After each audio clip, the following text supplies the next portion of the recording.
This boy been in my DM saying, I texted him 10 minutes ago. You calling me, bring that smoke. Tonight, new details on the missing Houston woman who was last seen getting into a van outside of the bikini bar where she worked as a dancer. Court documents now show that Deundrea Ford, she was a key witness in a capital murder case. Deundrea Ford was a 22-year-old Houston mother, working late just trying to provide for her son. The last time she was seen alive, a security camera captured her getting into a mysterious man's white van outside a Houston bar, after agreeing to a pleasure deal that quickly turned lethal. The van sits there for over an hour before driving off. 6 months later, a worker in Dallas finds skeletal bones scattered in a ditch off Luna Road, 240 miles from where that van was parked. She went missing at about 2 a.m., but the truth is she was already marked for death months earlier because she was supposed to testify as a witness in a capital murder trial, and someone had already warned she wouldn't live long enough to take the stand. Think about that. She was a key witness, and court documents had already exposed the lethal threat. One suspect sent a chilling text. "She ain't safe in Houston at all." The police saw that message. A judge saw it too. They granted her a no-contact order, confirming the judicial system knew her life was in danger. Was she killed because she witnessed a murder and was supposed to testify? Or did she just meet the wrong stranger due to the dangerous nature of her job? Because the man driving that van had been doing this for 40 years. To better understand this tragic story, we need to go back to the beginning. Welcome to Mind Twist True Crime Stories. Kindly support us by subscribing to this channel and turn on the notification bell icon. So okay, you like girls? I mean, I like what I like. If I can't call and ask you for no cash, don't call and ask me for no ass. If I can't call and ask you to bring me something to eat, don't call and ask me for no coochie. Thank you, management. Deundrea was born in 2001 and raised by her grandmother, Bridget Carriers, who became her rock. That they release her and let her come home. We just want her home. She loved dancing, posting several dance videos on TikTok while having fun. By 16, she was already a mother herself, facing pressures most adults never carry. She worked multiple jobs to provide for her son, often stretching herself thin just to keep food on the table. But survival pushed her into choices many judged harshly. Some nights, she turned to men for money while agreeing to pleasure business. To outsiders, this became her label. To her family, she was simply a young woman trying to hold life together in the only ways she knew how. When she later got a job at Diva's Bikini Sports Bar, she was seen as hardworking and reliable. Yet the whispers about her past followed her everywhere. It raised an uncomfortable question. If a woman's way of surviving doesn't fit society's standards, does that mean her safety is worth less? Be real. When someone goes missing, should their past even matter? Or should every disappearance be treated the same way, with the same urgency? Leave your raw opinion in the comments, because Deundrea's story forces us all to confront that bias. Hit the like button if you believe every life deserves protection, no matter what choices someone made to survive. Only people who think some lives are disposable wouldn't tolerate. 4 months before Deundrea disappeared, she found herself in the wrong place at the wrong time. May 18th, 2023. 4:25 in the morning. She's asleep in the passenger seat of a car outside an apartment complex in southeast Houston. Gunshots. The driver, 35-year-old Otis Parker, slumps forward, dead. Deundrea is awake now. Blood everywhere. She can't move. Parker wasn't just giving her a ride. He was her manager, her pimp. He connected dancers with clients, found them work, took a cut. That night, they were coming back from Baton Rouge, a work trip. Deundrea and another woman had just finished a job. They were carrying $1,500 in cash, but somebody wanted it. And Otis Parker died for it. Deundrea lived. Here's what investigators figured out. This wasn't random, it was planned. 4 people got arrested, 4 people charged with capital murder. Jamal Brown, 21, the shooter. Quidiana Taylor, 21, the woman who worked the Baton Rouge trip with Deundrea, her co-worker, maybe even her friend.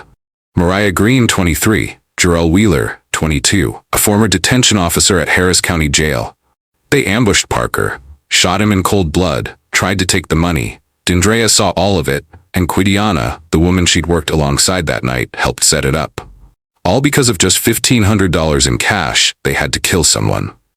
Court records show what happened next. One of the suspects sent a message to the others. Investigators found it during the murder investigation. The text said, "She ain't safe in Houston at all." They were talking about Deundrea. By June 2023, a judge saw that message, granted a no-contact order, officially acknowledged Deundrea was in danger. Translation: the court knew, the police knew, everyone knew. July 2023. Police go to arrest Jamal Brown. He pulls a gun, refuses to surrender. Officers shoot him, he dies at the scene. 3 suspects left, still locked up, still facing capital murder, still desperate to stop Deundrea from testifying. So let me ask you something. If you were Deundrea, what would you have done? Stop working? Move out of Houston? Go into hiding? She had a 4-year-old son. No savings. Bills piling up. The court gave her a piece of paper that said the suspects couldn't contact her. That's it. No relocation. No protection detail. No safe house. Just a document. 2 months later, she's working nights at a bar she'd only been at for 2 weeks. Meeting strangers, getting into cars, making her an easy target, because she had no choice. Here's the part that should make you angry. Quidiana Taylor, the woman charged with helping plan Otis Parker's murder, worked alongside Deundrea that night in Baton Rouge. They traveled together, worked the same clients, split the same money, and then Quidiana helped set up the robbery that got their pimp killed. The woman Deundrea trusted became the reason she was marked for death. Think about that. The people who wanted her silenced weren't strangers. They were people she knew. If you were Deundrea and you knew people wanted you dead, would you have kept working at night? Would you have gotten into that van?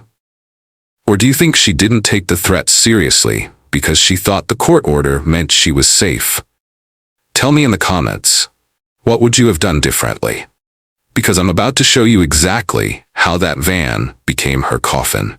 If you believe Quidiana Taylor, the woman who worked alongside Deundrea and then helped plan the hit that killed their pimp, deserves to rot in prison, hit that like button right now. Because the worst kind of evil doesn't come from strangers. It comes from people you trust. And if you can stand by and do nothing while someone betrays the people who counted on them, then you're part of the problem. Court documents state that on May 10th, Deundrea Ford and 21-year-old Quidiana Taylor traveled to Baton Rouge, Louisiana to work as dancers and prostitutes for clients brought to them by 35-year-old Otis Parker. Parker was driving Taylor and Ford home from Louisiana with the cash the women made there, according to documents. Police say text messages from Taylor indicate she was planning a setup to rob Parker of at least $1,500 in cash when they arrived at an apartment complex on Selinsky Road early that morning. Parker was shot and killed. 22-year-old Jamal Brown, also known as Bam, was listed as the shooter, and 22-year-old Jarrell Wheeler was listed as an accomplice, along with Quidiana Taylor and 20-year-old Mariah Green. Jamal Brown was killed a month later in a shootout with police. He had been on the run from the capital murder charge. The 3 other suspects, including Jarrell Wheeler, a former Harris County detention officer, remains in jail. September 21st, 2023, just before 1 a.m. Deundrea is finishing her shift at Diva's Bikini Bar. She's been working there for 2 weeks. New faces every night. A man walks in. He orders a drink, sits quietly, watches. Surveillance footage shows him approach Deundrea near closing time. They talk. Low voices. He's calm. She's smiling. Money gets discussed. A transaction. Nothing unusual for this line of work. Around 1:30 a.m., they walk out together. She texts her friends, found another ride home, gets into his white Ford Transit van with a New Jersey plate number. The cameras catch her sliding toward the back. Then nothing. The van sits there. Engine on, lights off, minutes crawl by. 10, 20, 45, a full hour. Finally, the headlights flick on. The van pulls onto the street.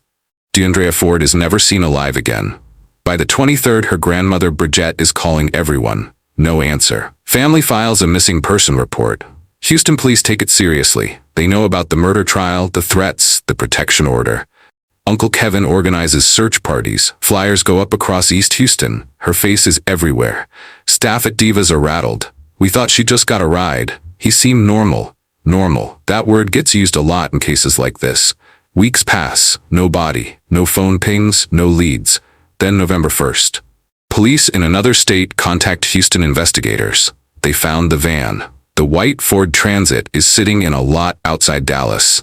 Inside, multiple cell phones, personal items, clothing, and blood. Investigators spray luminol throughout the cargo area. The chemical reacts to blood even after it's been cleaned. The entire back section lights up. Blood on the floor, blood on the walls, blood on a ratchet strap. They collect samples, run DNA tests. Match? Deundrea Ford. But that's not all. Some of the blood contains DNA from two people, hers and his, mixed together, on her clothing, on his shirt from that night. Meaning they fought, close quarters. Brutal. She didn't just die, she resisted. Fingerprints from the van run through the database. Match, Yoland Washington, 51 years old. Houston police pull his record. What they find should have kept him locked away for life. July 2023, 2 months before Deundrea disappeared, Washington raped and strangled a woman in Dallas. She survived. Barely. His DNA gave him away. But his violence goes back decades. 1987, Los Angeles. A woman named Chandler. Washington kidnapped her, raped, hurted her, charged with capital murder with special circumstances, forcible rape during a kidnapping. He used a knife. That was 36 years ago. Somehow he's been free ever since. Court records describe his pattern, extensive history of violent offenses against women, especially sex workers. His method never changed. Agree to pay for sex, get them alone, rob them, assault them, sometimes kill them. Deundrea fit his type perfectly. Dancer, escort, working nights, vulnerable.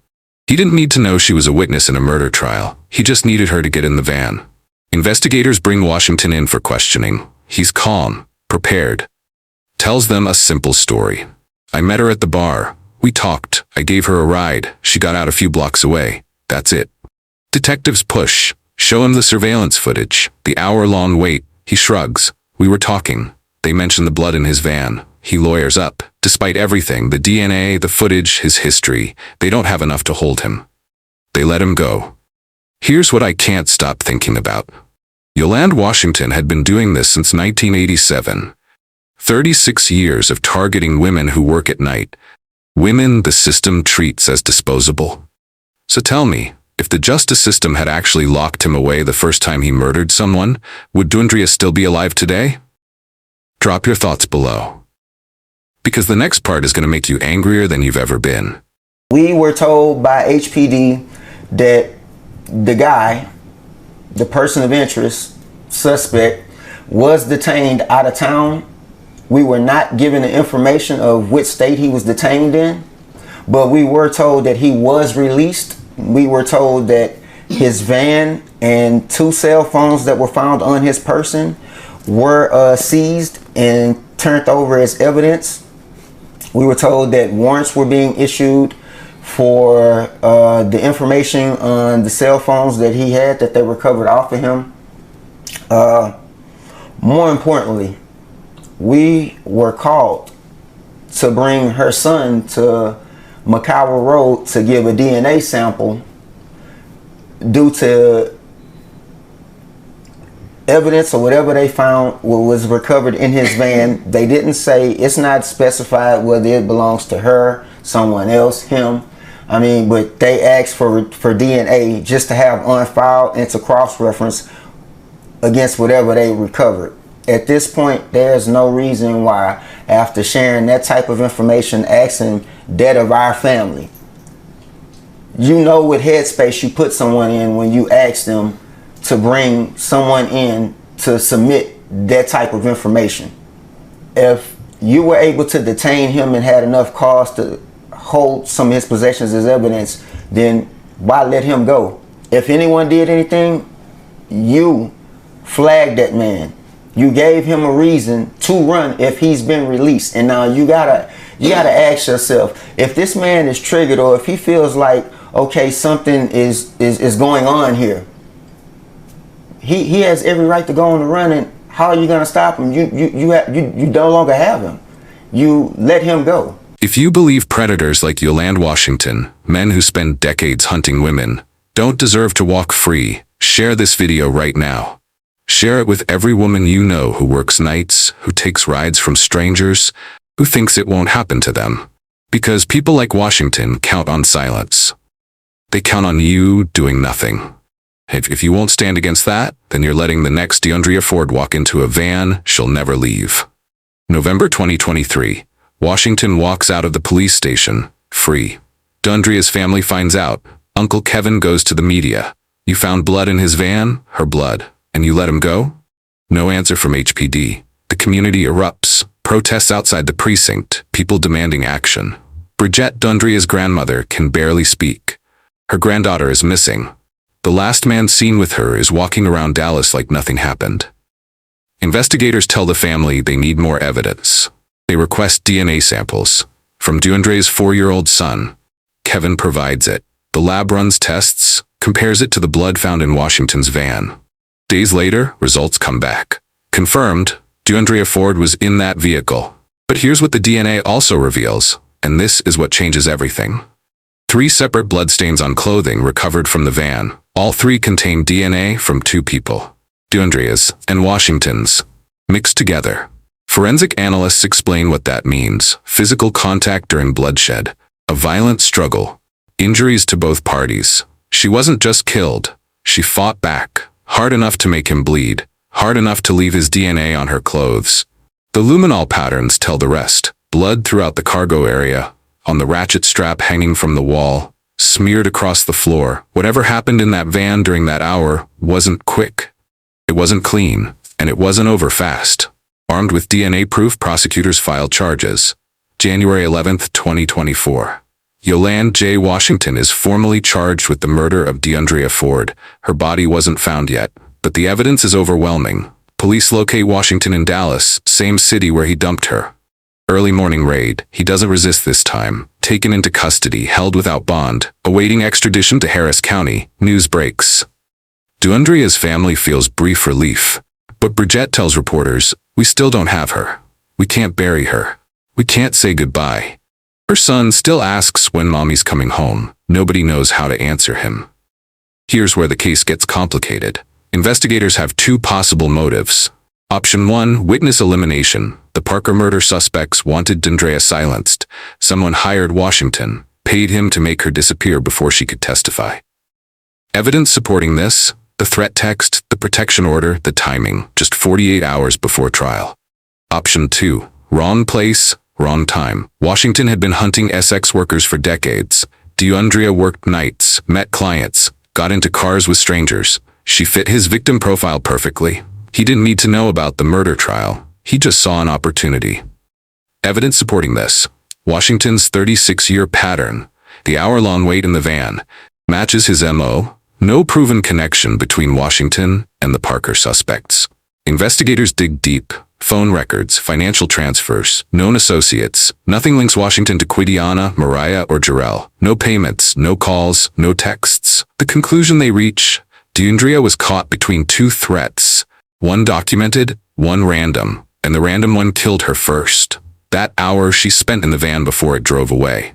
What happened during that time? Security footage shows the van sitting motionless, engine running, no movement inside. Were they negotiating? Were they carrying out their pleasure business? Was she having second thoughts? Was Washington building up to the violence? Or was she already fighting for her life while the bar staff locked up and went home? While her son slept 15 miles away? While her grandmother waited for her to come through the door? The van finally moved at 2:30 a.m. By then, was she still alive? Nobody knows. Washington won't say. If police had arrested Washington the moment they found her blood in his van, not questioned him and let him go, would they have found her alive? Tell me what you think. Because they are about to notify the family about the body they found, and where Washington hid her for 6 months. If this story made you feel something, anger, heartbreak, frustration, hit that like button. Not for me. For Deundrea. Because every like pushes this story to more people. And the more people who see what happens when the system fails, the harder it becomes for them to fail again. So if you believe witnesses need to be protected, if you believe that our girls need to be protected, prove it. Like and share this video right now. You think it's small. We need to be thinking big. You need to be thinking big, bitch. I bought that bitch a Benz cause she used to drive a Honda. Winter. Spring. Deundrea's family waits for news that never comes. Washington sits in Dallas County Jail, murder charge filed, but without a body, conviction feels uncertain. Bridget keeps Deundrea's room exactly as she left it. Her son sleeps in there sometimes, holding her pillow. Uncle Kevin posts updates every week, keeps her face in the public eye, refuses to let people forget. Prosecutors know the challenge ahead. Proving murder without remains is possible, but rare. Juries want to see evidence. They want certainty. The DNA is solid. The surveillance footage is damning. Washington's history speaks for itself. But defense attorneys can plant doubt. Where's the body? How do you know she's even dead? Then March 15, 2024. A utility worker in Dallas is checking a drainage culvert on Luna Road near Royal Lane. He sees something that doesn't belong. Bones, human, scattered. The remains get sent to the University of North Texas Center for Human Identification. Fragmentary, weathered, incomplete. Forensic anthropologists begin the process, extracting DNA from bone marrow, running comparisons against family samples. Months pass. September 17, 2024. The lab confirms Deundrea Ford. She was 22 years old when she died. Her birthday had just passed after she went missing. 240 miles from Houston, hidden in a roadside ditch where Washington thought no one would look. He'd stayed in Dallas after dumping her, lived there, worked there, walked the same streets, knowing exactly where she was the entire time. When police notify the family, Bridget collapses. Not from shock. She'd known for months her granddaughter wasn't coming home. But now it's real. Now they can bury her. Kevin tells reporters, "We finally get to say goodbye, but we'll never get answers to why." Washington now faces capital murder trial in Harris County. The evidence stacked against him, surveillance placing him as the last person with Deundrea. DNA proof of a violent struggle in his van. Her remains found in the city where he fled. Cell phone records contradicting every statement he made. A documented 36-year pattern of violence against women. Prosecutors are considering the death penalty.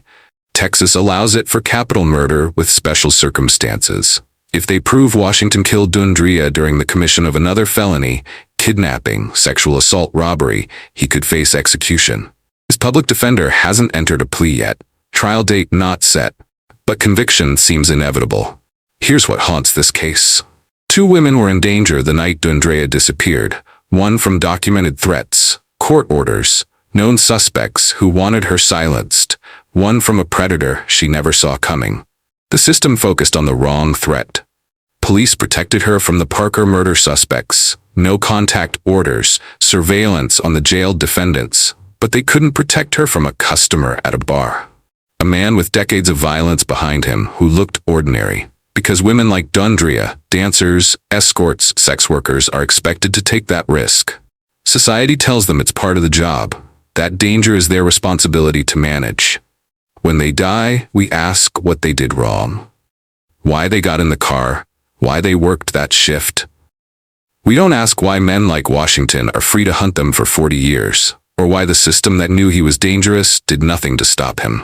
Deundrea's son is 5 years old now. He lives with Bridget, sleeps in his mother's old room. He doesn't understand why mommy isn't coming back. Bridget tells him she's watching over him, that she loved him more than anything.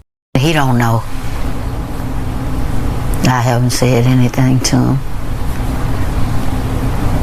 But eventually, if it keeps on and we don't get no word, I'm gonna have to end up telling him.